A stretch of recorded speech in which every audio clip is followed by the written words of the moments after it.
Today on Blue 58, let's take a tour of the NFC North, a place that hasn't been quite as friendly for the Packers recently as it has for most of the division's history. How do they figure to stand up against their divisional rivals this year?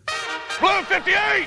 Hello and welcome to another episode of Blue 58, the one and only podcast of thepowersweep.com. I am your host, Jon Meerdink. Happy to be with you here yet again.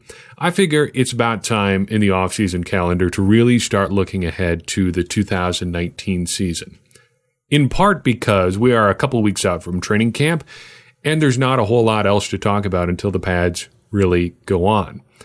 I would rather talk about other teams right now than do the traditional preview stuff that you get at this time of year. We've even done stuff like this in the past. It's mostly focused on the Packers. You go unit by unit through the team, talk about the players you have. That's fine. You can do that. I don't think that's a bad way of going through your off-season content, and we'll probably do something like that eventually.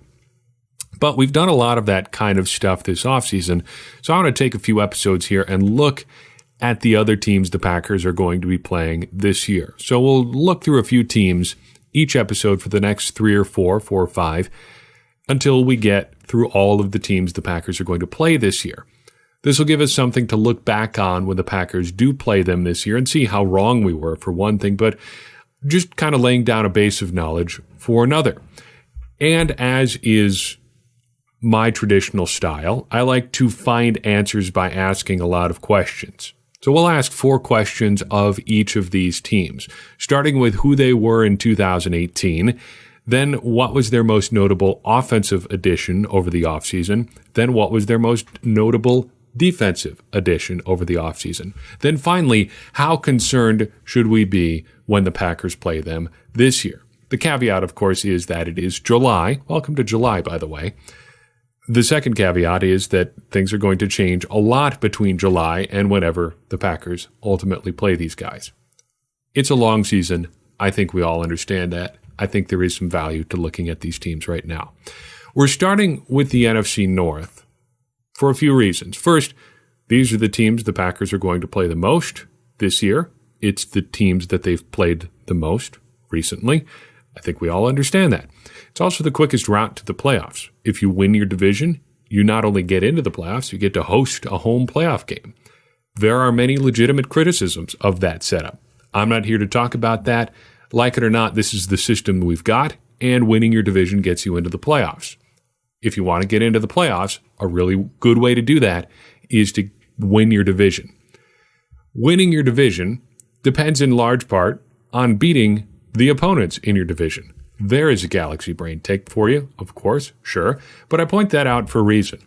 That reason is the Packers have not been very good against the NFC North recently. In fact, they are in a historically bad period in NFC North history, at least as far as the Packers are concerned. Their winning percentage against the NFC North last season was the second worst it's ever been in the division's history. Now, that sounds more dramatic than it is because the NFC North's divisional history only goes back to 2002. It's the NFC Central before that, but you know that. Packers only won 25% of their games against the NFC North last year. I'm counting the Minnesota game as half a win because that's kind of how it factors into the standings anyway. Over the past 3 years, the Packers have won fewer than 50% of their games against the NFC North. Their winning percentage is .472 against Chicago, Detroit, and Minnesota. That is the lowest it's been over a 3-year stretch in the history of the NFC North, almost 20 years.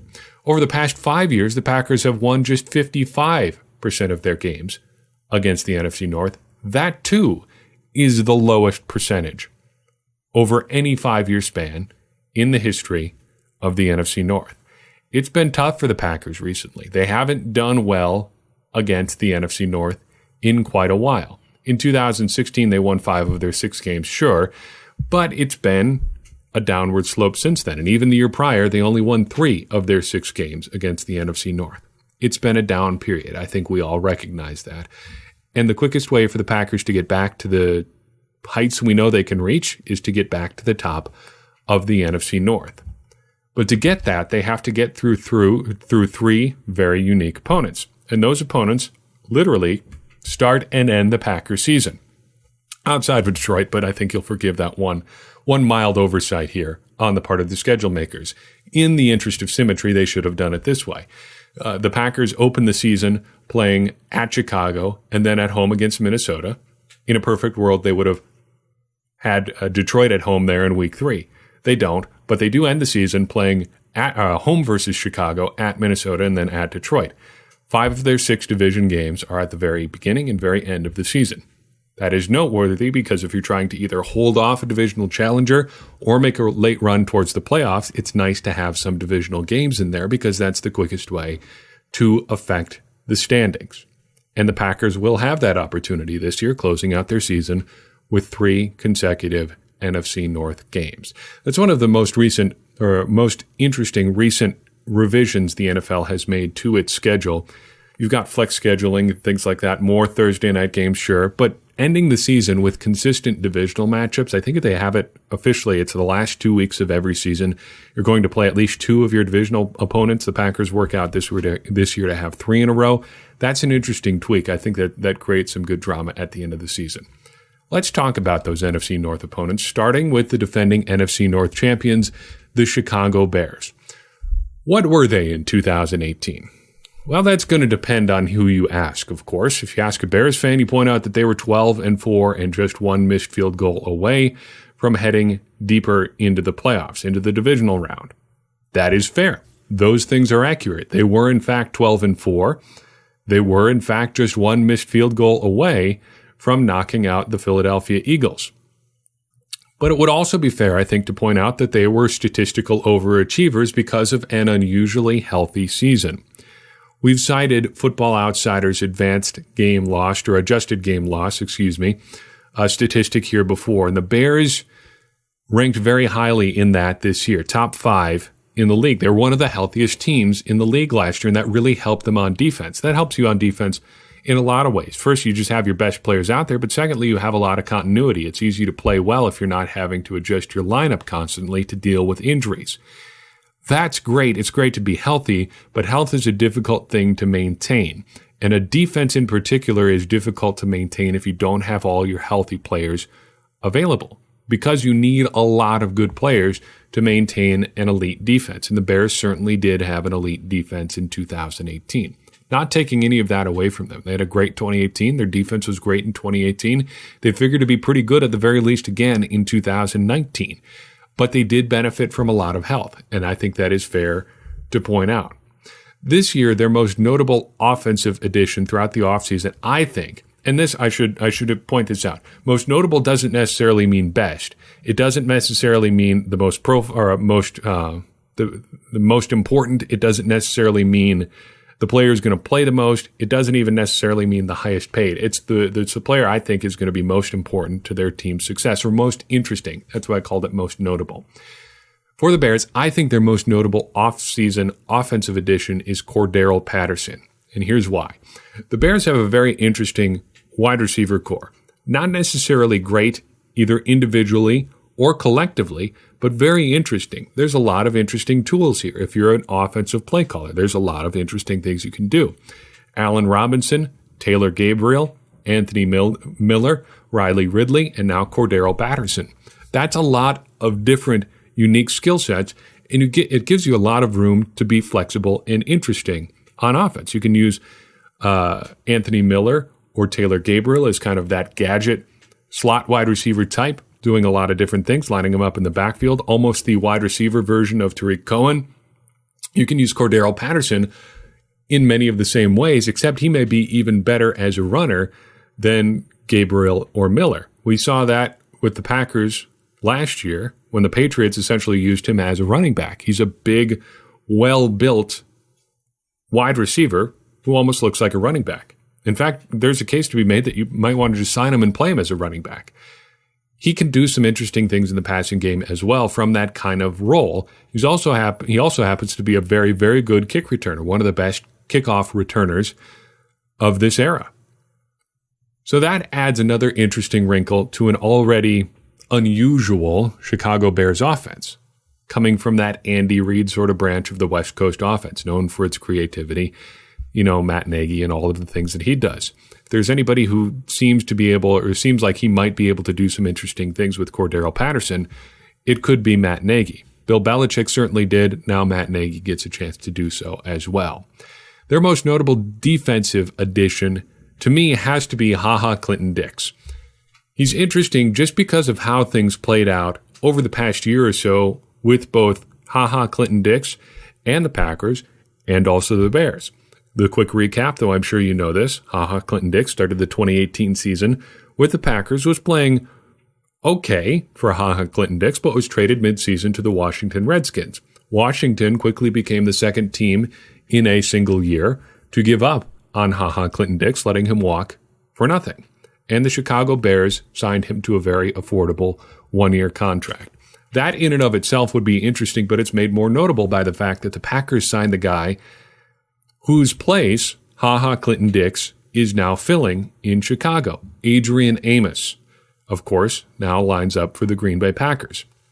I'm not here to discuss the relative merits of Clinton-Dix as opposed to Adrian Amos. I think we'll see that play out on the field this year, so you don't need me to necessarily weigh in here. Plus, we've done that a little bit already on this podcast.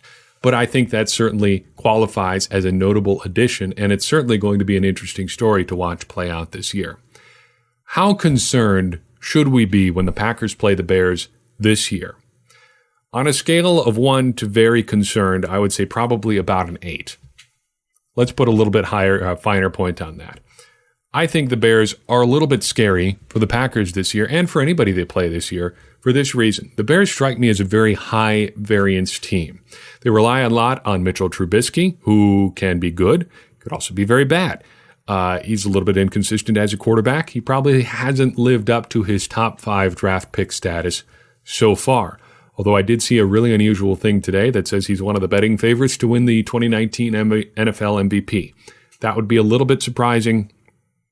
Let's not rule it out entirely. Stranger things have happened. But because of their reliance on guys like Mitchell Trubisky, well, Mitchell Trubisky in particular, and because of their heavy reliance on defense, the Bears can go a lot of different ways. So you get 1 or 2 guys nicked up on that defense, and suddenly it isn't quite elite, it's just very good.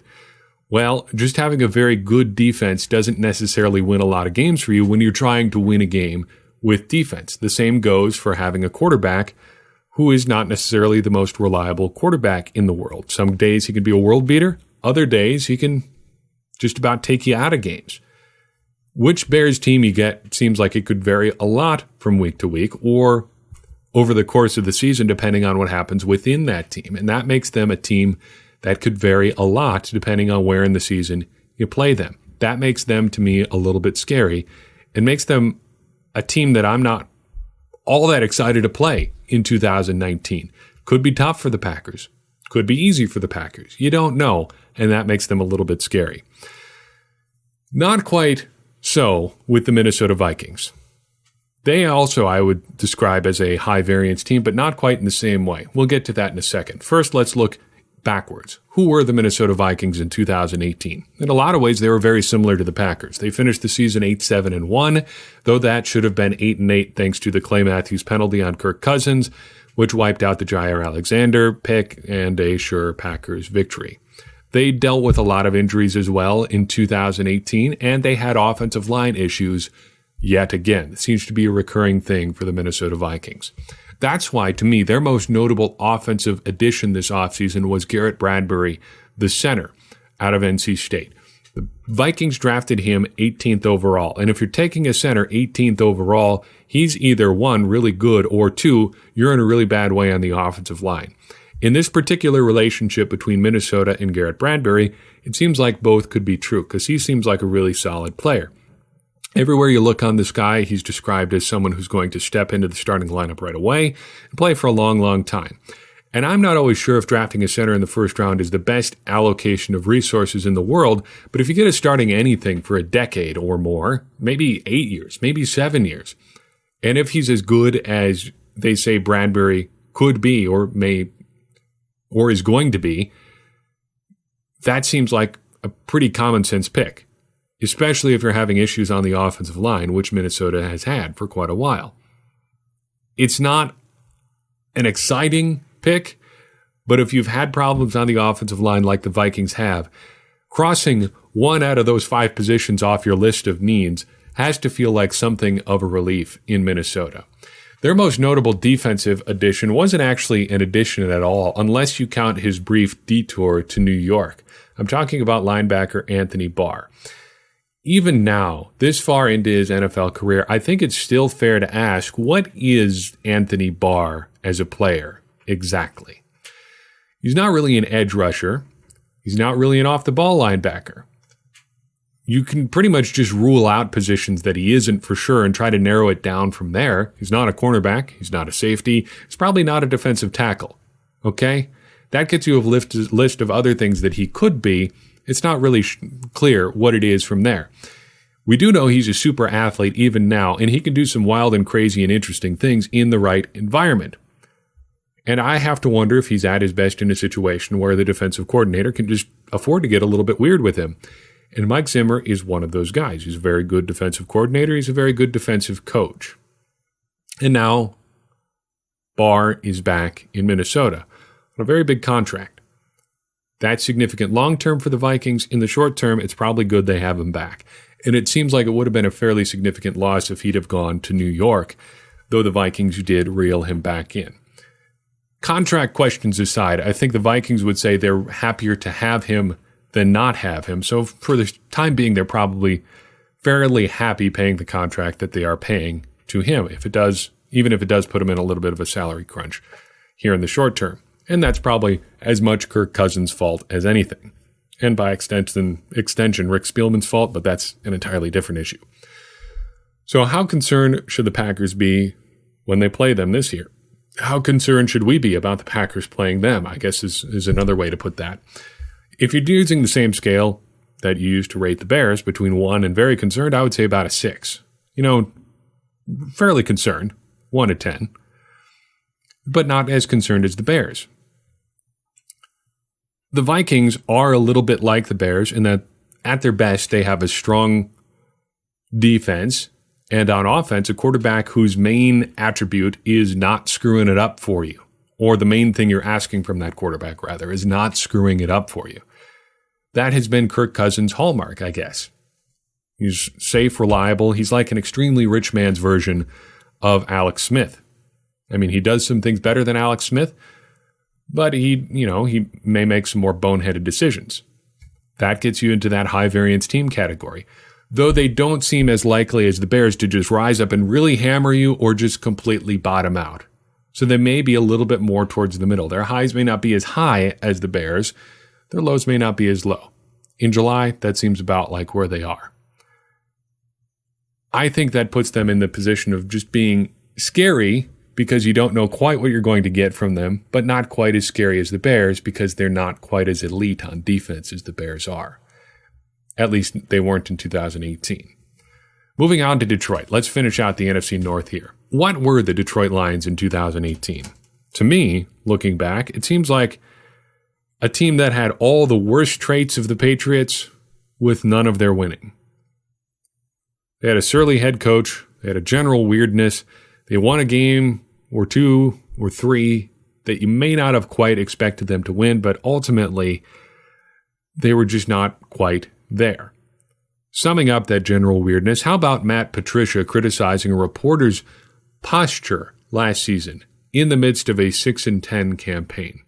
This exchange transcribed by the Detroit Free Press. The reporter asked, "What do you think makes this move," just some random roster move, "why do you think this move makes your franchise better?" Patricia says, do me a favor, just kind of sit up. Just like have a little respect for the process. Every day you come and ask me questions and you're just kind of like, give me this. The reporter responds, "I'm sitting, like asking question." Patricia says, "I'm just asking to be a little bit more respectful of this process." The reporter says, "That's fine." And Matt Patricia says, "Ask me a question professionally and I'll answer it for you." So the reporter just asks the exact same question again. I don't know why a guy who dresses like Matt Patricia and has facial hair like Matt Patricia and has criminal allegations against them like Matt Patricia would bother criticizing anybody else in their personal life or how they do business. So maybe it's better to just take care of the football parts of it and let everybody else worry about like fashion and personal appearance and clothes and things like that. Just a thought. This offseason, most notable offensive addition in Detroit has to be TJ Hawkinson. We have to talk about the idea of drafting a tight end 8th overall. It's a pretty exclusive group if you're talking about tight ends drafted in the top 10. Dating back to 1990, there have only been 6, 2 of them, oddly enough, in Detroit. You've got T.J. Hockenson and Eric Ebron for sure, but going back further through history, Vernon Davis, Kellen Winslow, Ricky Dudley, and Kyle Brady. 3 of those 5 who have actually played in the NFL ultimately made a Pro Bowl. Eric Ebron didn't make it in Detroit. He made it with the Colts for what it's worth, but it still seems like a pretty good return on your investment. And for that reason, I've softened a little bit on the idea of it being a completely terrible idea to take a tight end super high in the draft. I've read some research recently that says that it may not be a terrible idea, and if you can get a guy who makes a Pro Bowl, that may not be the worst thing in the world. Obviously, that's a pretty good return on your investment. But my question concerning tight ends and taking them that high is this. What is the return on investment for a Pro Bowl tight end versus like just a regular anything else? Would you rather have a Pro Bowl tight end or just like a starting caliber, maybe above average starting caliber defensive back, edge rusher, or offensive lineman? If the question is between a good to very good but not Pro Bowl level defensive back, edge rusher, or lineman, or a Pro Bowl tight end, I think I might take each of those other 3 options ahead of a tight end. That's nothing against tight ends, and I probably like tight ends more than just about anybody else. But in the modern NFL, it seems like a tight end, even a Pro Bowl level tight end, is mostly just a wide receiver who is slower than other wide receivers, combined with an offensive lineman who can't block quite as well as other offensive linemen. If you get a Rob Gronkowski, I almost called him Robert Gronkowski. Who in the world, other than his mom in his life, has ever called him Robert Gronkowski? What am I thinking? Anyway, if you can get a Rob Gronkowski and you can pencil him into your starting lineup for 8-10 years playing at a high level where he is both a good receiver and a good blocker, that's great. But there's only been one Robert Gronkowski. Do you really want to roll the dice on getting another one of those in the draft? And he wasn't even taken in the top 10 or the first round for that matter. I would rather spend that high of a draft pick on a position that's more important than tight end, even if you can get pretty good tight ends at that level of the draft. In Detroit, the most notable defensive addition has to be Trey Flowers. And that's for money alone. Of all of these offseason additions, he's the one that comes down the most to money to me. 5 years and $90 million is a lot of money. And it's worth exploring the pros and cons a little bit of that contract. The good, he's not quite yet 26. He'll be there before the season gets too far along, but as of right now, not quite 26 years old. He's also got good but not great size for the versatile edge rusher type. I mean, thinking about the guys that have big impacts on defense in 2019, at least among the front 7, it's those guys that can move all around the formation, can rush as an edge rusher, can rush inside, can rush as a stand-up pass rusher. You like all those things, and Trey Flowers has the body type to do something like that. Now, the bad is he had a career high for sacks last year. And normally you'd say that's great. We want to get a guy who's showing what he can do, feel good about our investment, but his career high was just 7.5 sacks. If you're shelling out $90 million, you're hoping a guy's probably going to be able to do a little bit better than that. I know sacks aren't everything, but even if you look at the number that we like, production ratio, he wasn't super great there either. It was only an even 1 for the course of his NFL career so far. 1 being about average, being about the baseline level of what you want to look at for like a starting caliber pass rusher type. That's not great. And it certainly doesn't feel like a $90 million great kind of investment. You also worry about guys who peaked with the Patriots. I mean, Bill Belichick gets more out of his guys than just about anybody ever has. Can he do that same thing in Detroit, even if he is playing for Matt Patricia? It seems like Matt Patricia might be the guy who knows how to use him. He did it in New England, of course. But Matt Patricia is not Bill Belichick. Nobody is Bill Belichick. You also worry a little bit because he's not a great athlete either. He hasn't ever tested like a super great athlete. And do you really want to bet the farm on a guy who hasn't been super productive and doesn't have athletic testing traits and is playing outside of an environment where he's had most of his success in his career so far. Those seem like three pretty significant drawbacks if you stack them all together. At the very least, there are fair questions to ask when you're shelling out $90 million for one player. How concerned should we be about the Detroit Lions when the Packers play them this year? Worth pointing out at this point that the Packers have lost 4 straight games against the Detroit Lions. Strange, but true. Gambler's fallacy says that they're due. John says, I agree with the gambler's fallacy. It seems like sooner or later they're going to get the Lions figured out, and it also seems like you can't really count on Matt Patricia. It seemed like there was a fair chance he could get fired in the middle of his first season in Detroit last year. It was that bad. How much better is it going to be in year 2 with a year older Matt Stafford, who was revealed this offseason, played with a pretty significant back injury last year? They didn't really add a whole lot on offense outside of TJ Hawkinson, and we know that tight ends don't necessarily make a huge impact as rookies. That seems like a fair question to ask. I'm not super worried about the Lions. And I say that knowing full well that the Lions have handled the Packers pretty easily over the past couple of years. But if things go like I think we're thinking they will for the Packers this year, improvement on both on defense and just a healthier Aaron Rodgers on offense, that seems like it should be enough to handle the Lions. That could be completely wrong, but I like my chances, which is exactly what a gambler would say when he's falling victim to the gambler's fallacy. That's all I've got for you on this episode. Thank you so much for listening. Next time, we will be back with episode number 200. That is hard to believe, and I am very appreciative of everybody who's taken the time to get us to this point by listening to each and every one of our episodes so far. If you liked what you've heard and want to help us keep these things going, the best way to support us is by rating and reviewing on iTunes, or if you have the option, wherever you happen to listen to this program. It helps more people find the show. If you want to take your support to the next level, the most straightforward to do that is to donate $1 per month at patreon.com/thepowersweep. $1 a month is enough to offset our hosting costs for this podcast, and it goes a long way towards helping us build the content we know you love both here and on thepowersweep.com. And don't forget to check out our shirts, sweatshirts, t-shirts, all those great things by clicking the shop link at thepowersweep.com. If you've got an idea for the show or want to say hi, reach us at thepowersweep.com on Facebook and Twitter, or by emailing thepowersweep1959@gmail.com. We do appreciate everybody who takes the time to reach out.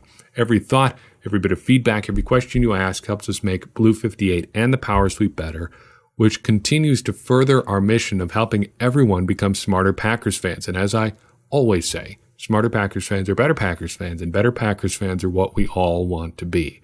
I'm your host, Jon Meerdink. We will see you next time on Blue 58.